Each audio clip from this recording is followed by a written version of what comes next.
Hi guys, I wanted to hop on and take a quick break from doing Danielson component videos to talking about the lesson setup. So the lesson setup, this is really important because this goes back to actually domain 1E, designing coherent instruction. So designing coherent instruction means that that lesson, maybe it's not the most perfect lesson, but it makes sense, right? So it's easy to follow. The flow of the lesson makes sense. And when you're teaching it, when you're executing it, it also makes sense, right? You can feel when you're in the zone, right? If you are not there yet and you're a new teacher, you will get to the place, you might not know what I'm talking about right now, but you will get to the place when you are in the flow of a lesson and that one thing that kicks you out of it, you're going to feel it, right? There's a shift in the room, there's a shift in the students, and there's a shift in you, right, as a teacher. So this lesson setup is really important. You want to be thinking about the end first, right? So you're starting from the end, right? If you've ever heard of habits of mind, right? I think one of them is start from the end. You need to be thinking about not what am I teaching today? No, get that question out of your mind. What you need to ask yourself before you even start writing a lesson, before you start planning a lesson, ask yourself, what am I assessing today? What am I assessing today? What do the kids need to know that I'm going to grade today as a pass fail, whether they got it, right? That's where you're starting. Then from there, you can go to your teaching point or your language objective, however, whatever guidance that your school or your district has given. Some schools like a learning objective, some schools like a teaching point, some schools add language objectives or language needs. So learning objective or teaching point, that's the same thing, sort of, mostly. Teaching point is kind of more to the point. What are you exactly teaching?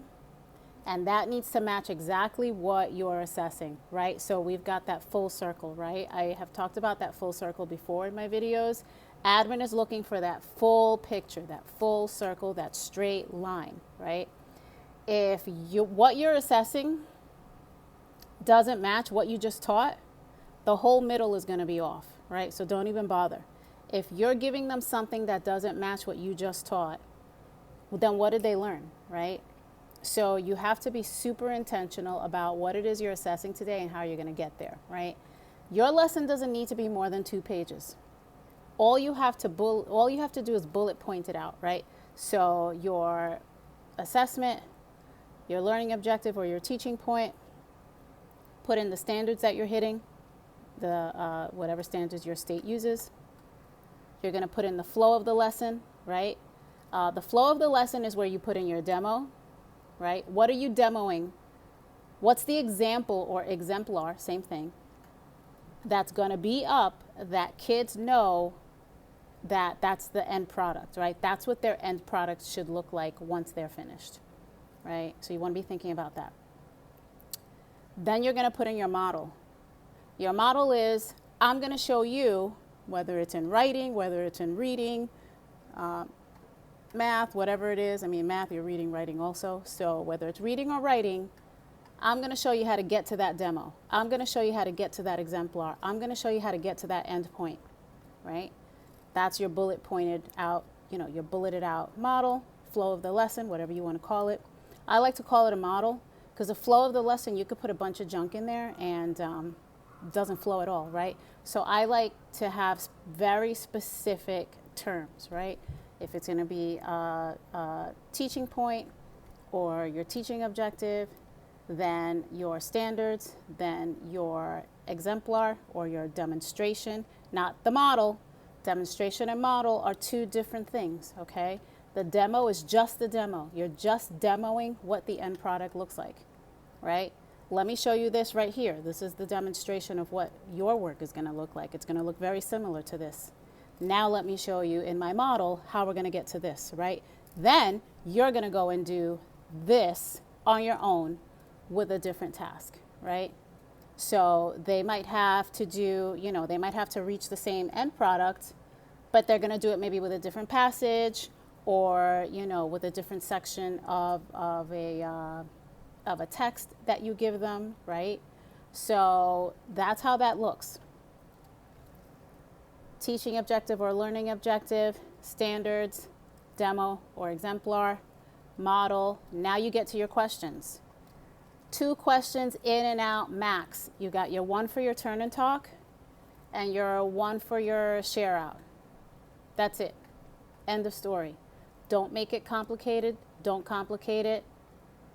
You might not even want to use the questions in your curriculum. They don't always match, okay? I've seen this a lot of times. The questions that they're asking the kids don't match what's being taught. That's going to be a ding on your observation. Your questions need to match exactly what you're teaching, right? So use the DOK wheel. I tell everybody, use the DOK wheel. I can link it. It's somewhere on the internet. It's the depth of knowledge wheel. That's what it's called, DOK. That's what DOK stands for, depth of knowledge. It's got levels 1 through 4, your level 1 being the easiest questions and your level 4 being the hardest. Pick a 2 and 3 level question, right? Or pick a 1 and 2, or a 3 and 4, or a 1 and 4, right?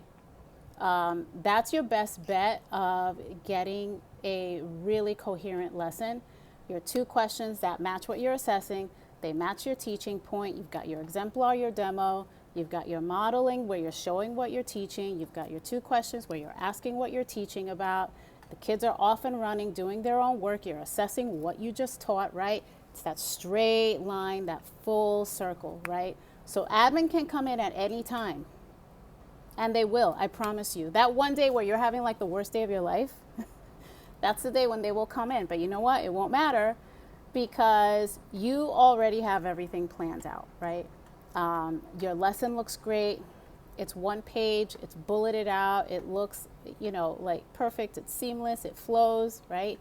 Even if it's not so perfect, admin is really just looking at the flow of it, right? How does everything fit into that lesson, as it relates to the curriculum and the standards and, what the kids are doing.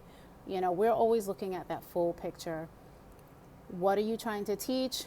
How are you executing that lesson? And how are you going to make sure that the kids got that lesson, right? So that's what we're talking about. I hope that was helpful.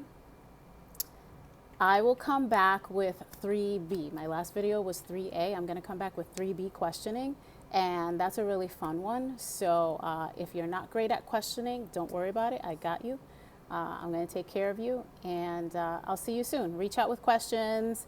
I do coaching. I have resources. But reach out with any questions that you have. I'm here to help. Have a great day. Bye.